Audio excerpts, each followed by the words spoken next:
The sun is hot, isn't it? You don't need to be a scientist to understand that, but even scientists can't fully explain why it is so incredibly hot. This might seem like a strange story, but our star has one characteristic that defies common sense and, at first glance, even certain laws of physics. The solar corona, the outermost layer of the sun's atmosphere, is much, much hotter than its surface. In other words, our star is truly hellish, but not where its surface churns with activity, rather much higher up, where logic would suggest it should be cooler. To give you some context, temperatures in the sun's photosphere reach several thousand degrees Celsius, whereas in the corona, they soar to several million degrees. You'd think that with our powerful ground-based telescopes and numerous space probes monitoring the sun around the clock, we would have figured this out by now. Yet even after 150 years of observations, no one knows for certain what exactly causes the solar corona to heat up to such extreme temperatures. So today, I invite you to dive into this topic and explore what we currently know about the greatest mystery of the sun. In the final moments before a total solar eclipse, the sky begins to darken as if evening is setting in and the temperature drops. Daylight quickly fades into twilight, and in the sky where the sun once shone, a black disk appears, surrounded by a ghostly white glow. This glow is none other than the solar corona, the outermost layer of the sun's atmosphere, made up of rarefied ionized gas. Since it is extremely faint compared to the bright solar disk, total eclipses were, for a long time, the only opportunity for astronomers to study this hidden part of the sun. Then one day, during a total eclipse in 1869, astronomers made an unexpected discovery. While analyzing the corona's spectrum, they noticed a strange green spectral line that did not match any known chemical element at the time. Thus, the so-called coronium was born, a fascinating new element that appeared to exist only on the sun. Scientists expected this new element to be a light, inert gas similar to helium, but after decades of searching, they found no trace of it on Earth. For about 70 years, coronium remained in scientific literature, but it was eventually dismissed, as it turned out to be not a new chemical element at all. In 1939, two astrophysicists demonstrated that the mysterious green emission line was actually produced by iron, heated to such an extreme degree that it became ionized 13 times. In other words, half of its electrons were stripped away due to the extraordinarily high temperatures. And this is where the heating problem first arose. Because when scientists calculated the temperature needed for such ionization, they arrived at astronomical values, around 1,000,000 degrees Celsius, almost 200 times hotter than the sun's surface. Imagine standing too close to a campfire and stepping back to cool off, only to find that the farther you move away, the hotter it gets. So, while this strange emission line puzzled scientists for decades, when they finally found an explanation, they uncovered an even greater astrophysical problem. The deepest layer of the sun's atmosphere that we can observe is the photosphere, the bubbling plasma broth covered with granules. This visible layer of the sun is relatively thin, no more than 400 kilometers thick, which is why we see the solar disk as a well-defined shape.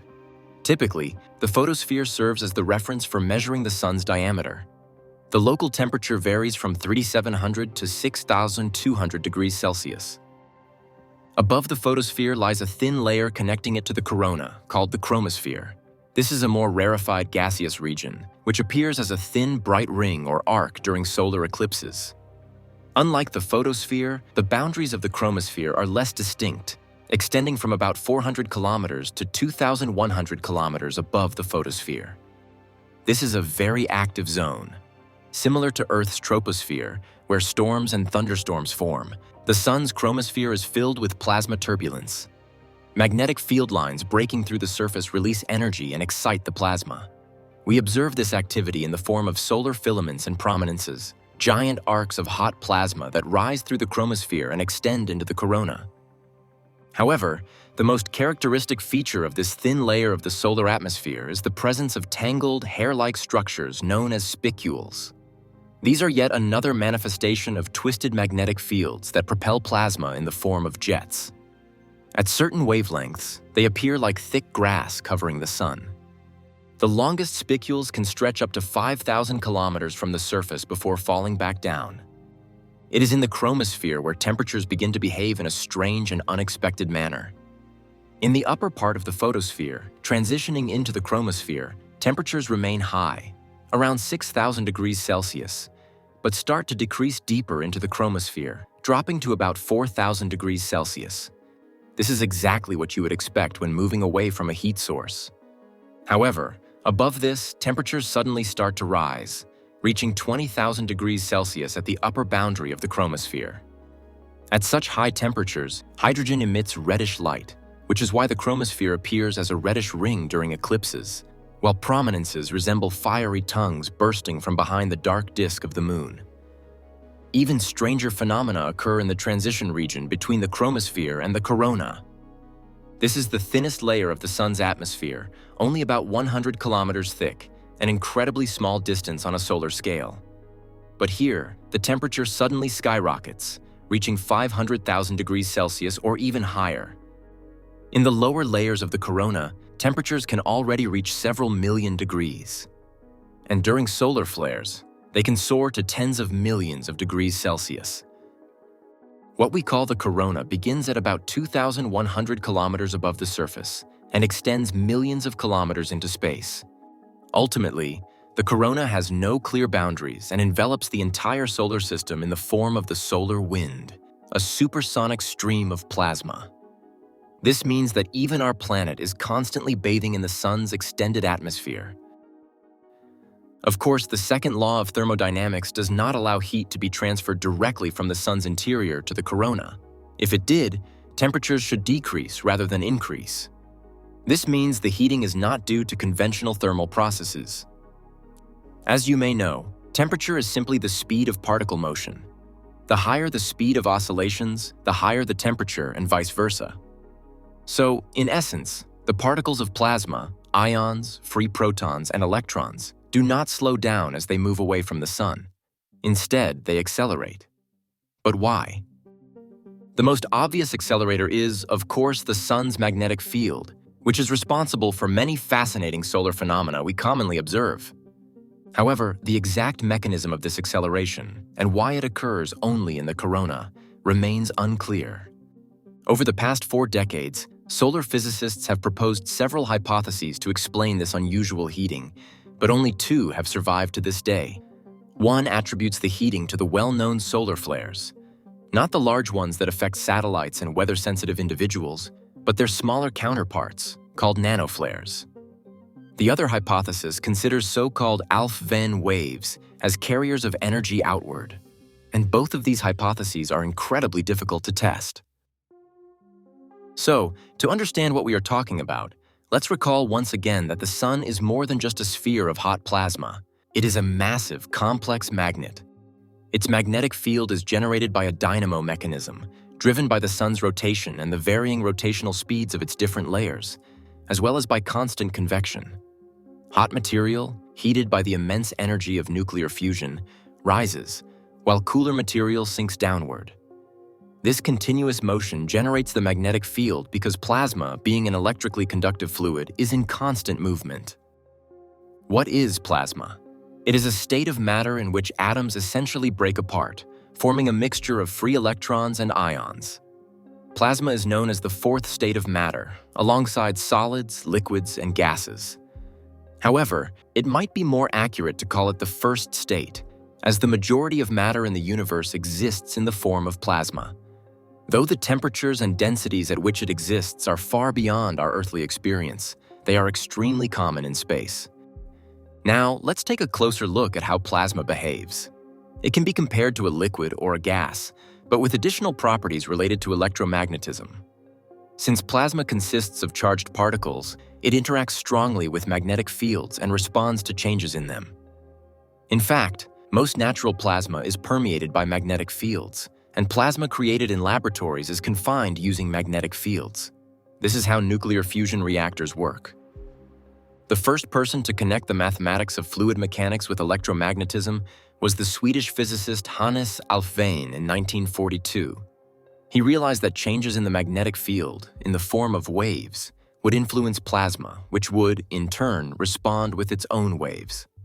This is often compared to the vibration of a guitar string, In this case, the string represents a magnetic field line, but instead of air, it is surrounded by plasma. So, the oscillation of the string, that is, the magnetic field, generates waves that propagate along the magnetic field lines. For this theoretical discovery, which was later confirmed by observations, Alfvén was awarded the Nobel Prize in Physics in 1970, and these magnetic waves have been named after him ever since.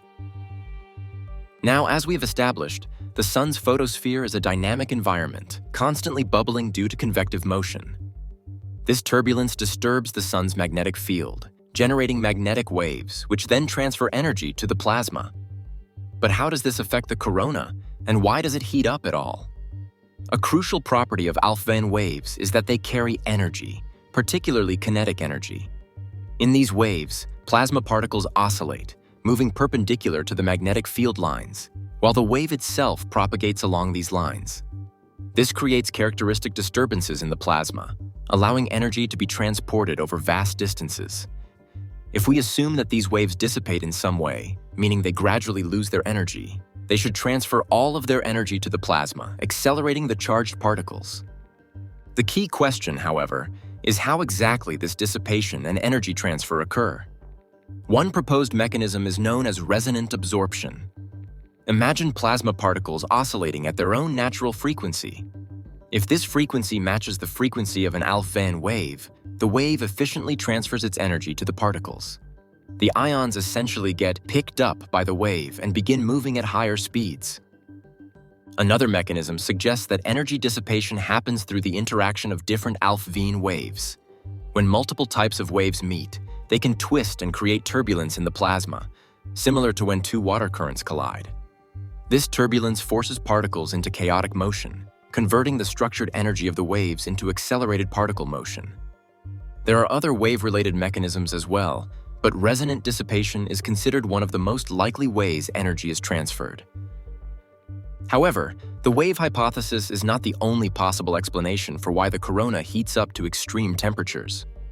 Solar flares, more precisely, nanoflares, were proposed in the 1970s by one of the most renowned solar researchers, Eugene Parker, the scientist after whom the Parker Solar Probe was named. Parker explained additional heating through impulsive energy releases. He hypothesized the existence of tiny analogs of solar flares, about 1 billion times smaller than regular ones, yet still carrying immense amounts of energy due to their sheer frequency on the Sun.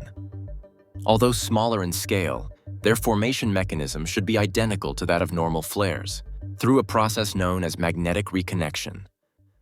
Since solar plasma is in constant motion, magnetic field lines naturally respond by twisting and distorting, much like a stretched rubber band. Just as a rubber band stores elastic energy, magnetic field lines accumulate magnetic energy, which at some point must be released.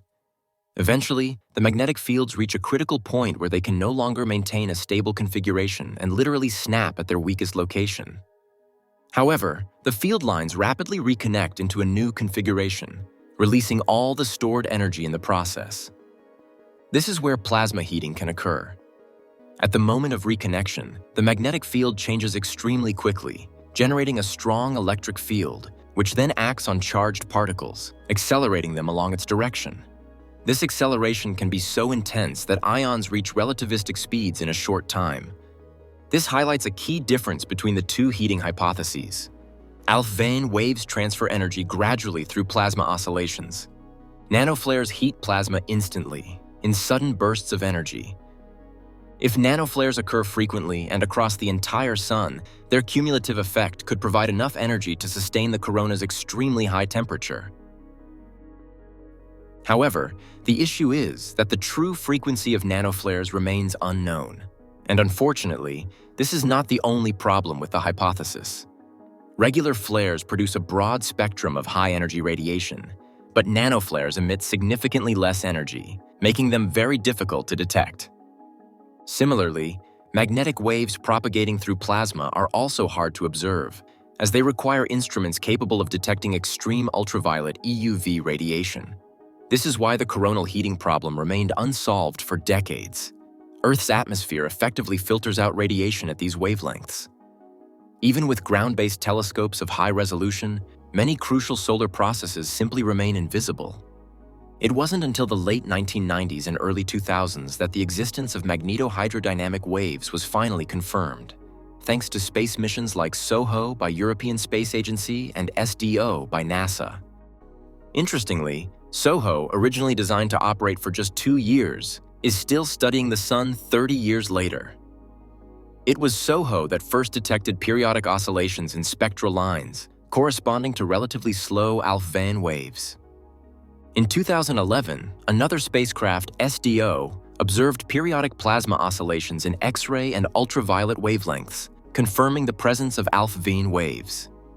Finally, in 2023, scientists announced the discovery of small-scale but high-speed magnetic waves using the Solar Orbiter spacecraft. For now, this research remains at the forefront of heliophysics, and scientists continue to investigate the nature of magnetohydrodynamic waves. When it comes to nanoflares, detecting them is even more challenging. Physicists expect these events to be no larger than 100 kilometers in scale, which, as you can imagine, is practically nothing on the scale of the Sun. Yes, modern observational instruments boast impressive resolution, but even that doesn't guarantee successful detection. The problem is that many different events occur on the Sun simultaneously, making it difficult to determine which one corresponds to a particular physical process.